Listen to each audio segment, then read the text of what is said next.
আজকে রোদ উঠছে, এই রোদের মধ্যে পরীক্ষা দিচ্ছে, এটা কি আবহাওয়া খারাপ না? না না না, শিক্ষামন্ত্রীর কাজটা একদম উচিত নয়। শিক্ষামন্ত্রীর উচিত ছিল একটা রোমান্টিক ওয়েদারে পরীক্ষাটা দেওয়া।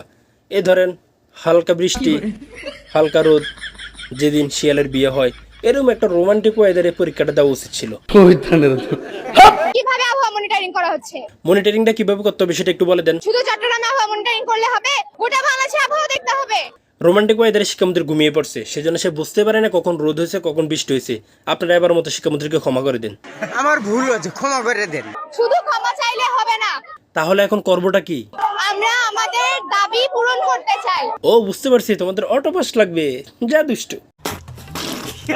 আমরা অটো পাস চাই না, আমরা কখনোই বলি না আমাদের অটো পাস লাগবে। কিন্তু বাবু, অটো পাস ছাড়া পরীক্ষা দিলে তো তুমি রেজাল্ট খারাপ করো। হ্যাঁ, আমি পরীক্ষা দিয়ে রেজাল্ট খারাপ করছি। কি রে ভাই, বিষয়টা তো পুরো হাস্যকর।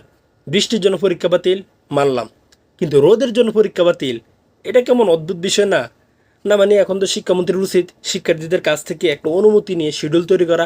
সেই শিডিউল অনুযায়ী শিক্ষার্থীরা যখন চাইবে তখন শিক্ষামন্ত্রী পরীক্ষা নেবে, এটাই করা উচিত।